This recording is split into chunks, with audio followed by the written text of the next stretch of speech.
Welcome, golf fans, pursuers of knowledge in the almighty dollar. This is your golf guru bringing you the 2021, the CJ Cup first look. I will also start off the show with a recap of the Shriners. It was a great tournament, a lot of birdies and eagles, a lot of scoring. Came down to a playoff, and so let's get into this. So let's first just take a step back. Let's look at the chalk, how they did. So, the chalk actually did well. This tournament ended up being the old adage of, hey, there is the horses for certain courses, and that was prevalent again. You looked at past champion, Cantlay, DeChambeau, they all did well. And Cantlay falling kind of back on Sundays, and Bryson struggled on Saturday. But other than that, those guys all were in the running. Just to go a little bit over Bryson, had a great Thursday. Friday was Saturday was where he ended up shooting even, and then Sunday made a comeback, but ended up with a T8. Got you over 122 points, shot 18 under. So he was well worth the chalk, and he was well worth the 11,008, most expensive player that you could roster. Webb had a nice tournament. He ended up, funny enough, struggling with the putter for Webb, but ended up a T12, 17 under, over 100 points. I had a little bit of Webb. Who I was kind of actually, from a chalk perspective, I was kind of pivoting to Wolf over Bryson. And he ended up making the playoff. Just couldn't make a couple birdie putts there at the end in the playoff holes. And I ended up getting a T2, 23 under, over 136 points. And then, had that, it was kind of funny. I had a lot of showdown with Wolf in it on Thursday and Friday, and he wasn't doing a whole lot. So, I kind of pivoted off him. And then, of course, he shoots that 10 under on Saturday and has that eagle hat trick on the back nine, and he ended up gaining in all categories. So Wolf looks super live in the upcoming CJ Cup. Cam Davis typically did what Cam did. He got you 85 fantasy points, but really faded on the weekend. I think he shot 1 under on Saturday and Sunday, and lost where he lost strokes was on approaching around the green. And then Doc was a little shocking. As in that he didn't make the cut.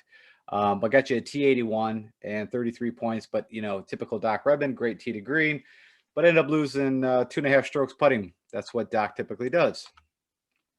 So then my pivots kind of blew up all over me. And it started all off with Finau withdrawing because of the positive COVID test. And that was going to be my winner pick. I would love to see what Finau could have done at this course. I thought if you looked at the Wolves and the DeChambeaus, Finau would have been a perfect fit to do a lot of scoring and go low, and that's what we needed. We needed guys to shoot at least one round of 62 or better, and that's still held true with this tournament. Morikawa, I had a lot of builds, Wolf and Morikawa, so he killed me. Living in Vegas did not help, and he lost. He is struggling with off the tee still, but the putter is just killing him. Lost over 3 strokes against the field with putting. Matt's, again, looking for a great approach players and hoping that the putter would actually, stay where it was at. And actually, funny enough, the only place that he gained was on strokes putting and almost 2.5 on the field, but lost everywhere else. So there you go. And then Scheffler, actually, I put him in. So when I did my hidden gems, I was asked, who's my pick now to win? I went with Scheffler again, building that mold of guys that can bomb it, great approach, and just hope that the putter, came alive. And, he missed a cut by 1 stroke, but was losing on approach and around the greens. And then Paul Casey, again, distance, accuracy, great iron player. I knew it was going to come down to his putter, but, that wasn't what hurt him. Again, his approach was off and around the green, so he ended up missing a cut. If you look at my additional pivots, the only real positive, 2 out of 4, Harold Varner got you a T12 and Henley got you a T27. I wasn't going to pay. I ended up, not really rostering Kokrak, even though I thought he would be pretty live here for a pivot. But for 9,000 for Jason Kokrak, that was hard to stomach. Then Harris English, ended up missing a cut, was 500 and just, couldn't go low enough, and was losing on approach around the green and putting. So that resulted in not so great. And then on my, super sleepers were kind of, the guys that you're really gonna have to gamble on. But if you were trying to build a kind of, and which is actually the build that won, was building studs and duds. But my duds just didn't get to where they needed to be. So Villegas we were looking at because of how great his approach was and hoping that the putter would not suffer as much, but that didn't happen. Still missed the cut. He ended up 4 under.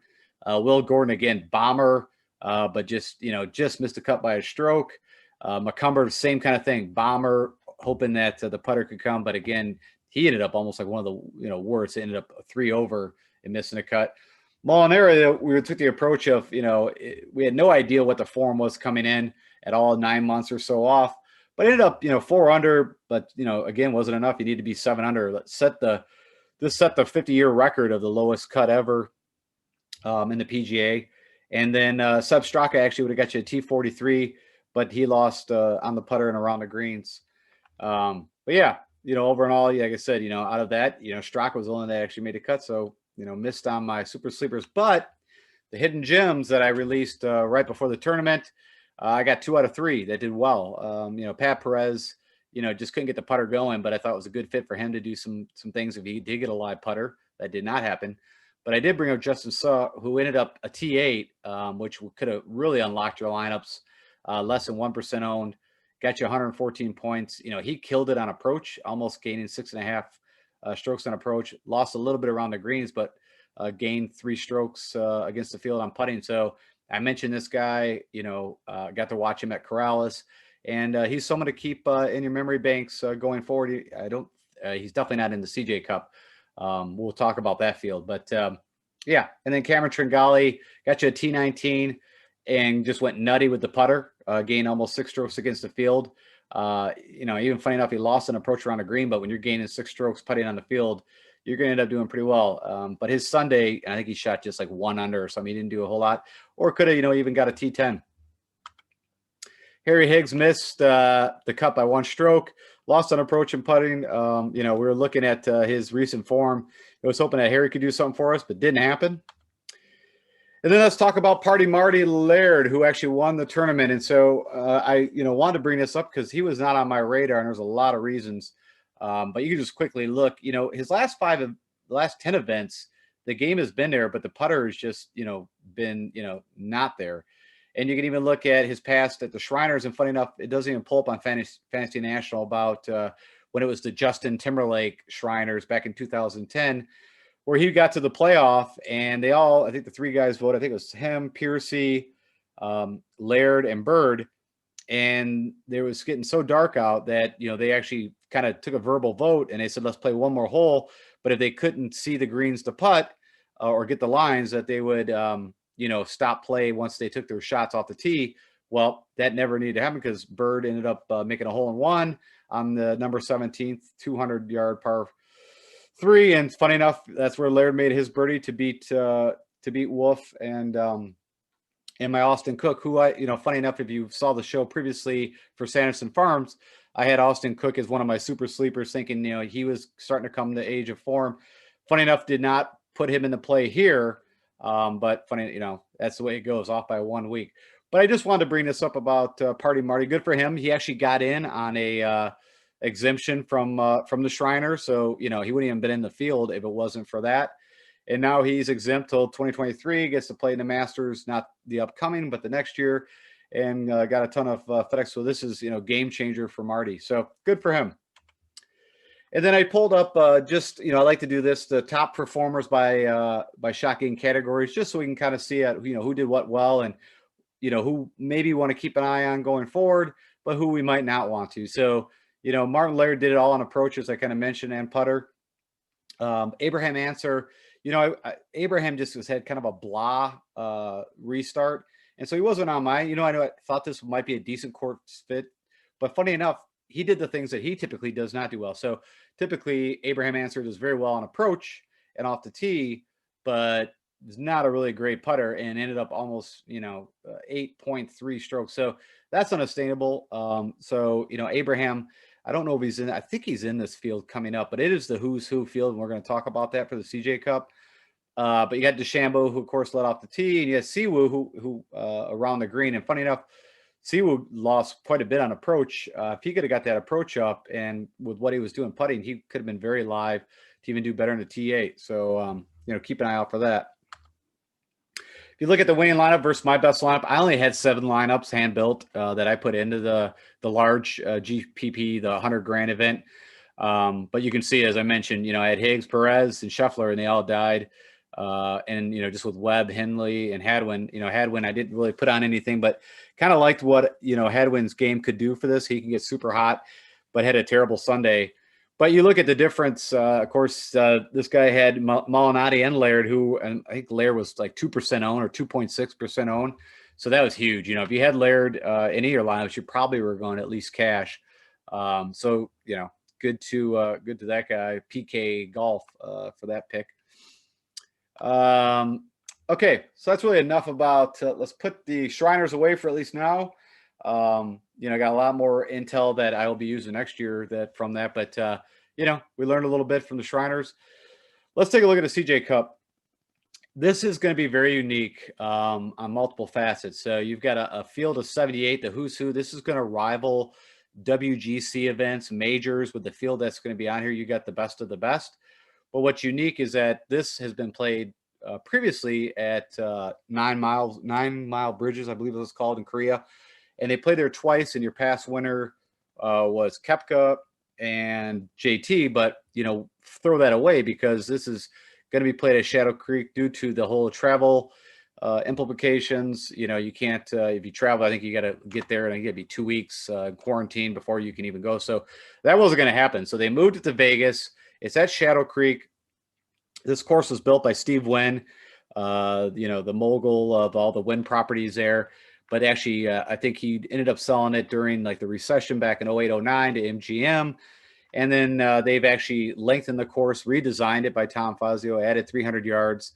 So we're looking at a par 72, 75, 60, so 7,560 yards.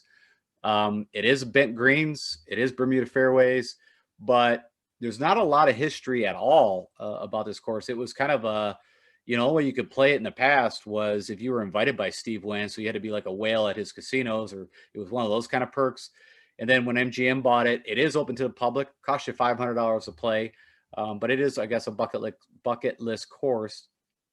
The PGA guys that we know have played it, Tiger Woods and Fred Couples, which neither of those guys are in this player field that I've seen. But they did own the course record, shooting a 60 there. Dustin Johnson, it is recorded that he played here, shot a 66 on the new course with the added length. So that's something to note. And again, like I said, you can get some view of the course. I'll put a link to give you some links so you can see what this course looks like. When I first see it, it does give a little bit of an Augusta look to it. It's crazy. Like if you look at it from like Google Earth, it's like they took Augusta, ripped it, and put it in the middle of the desert. So it was quite a feat of this course that they built, of like the pine trees and the way it looks, comparative. And as kind of mentioned, you got the pine tree fairways, pretty widthy fairways from what I can see. So I don't think accuracy off the tee is going to be a huge factor. I mean, you can't be spraying it all over the place, but I think length is going to come in. I think approach playing, sand bunker saves. There's a ton of sand, deep sand bunkers. There is a bit of water, man-made water. You've got man-made creeks running around the fairways. And from what I could tell, I couldn't find out exactly the size of these greens, but they look large and very sloping. There is quite a bit of undulation, so putting is going to come in. And so with that said, let's just take a quick. So this is being recorded Monday around 3 o'clock Eastern, so they don't have DraftKings pricing out yet on the field, but you can kind of get an idea of, what Vegas is putting out in the odds on the field.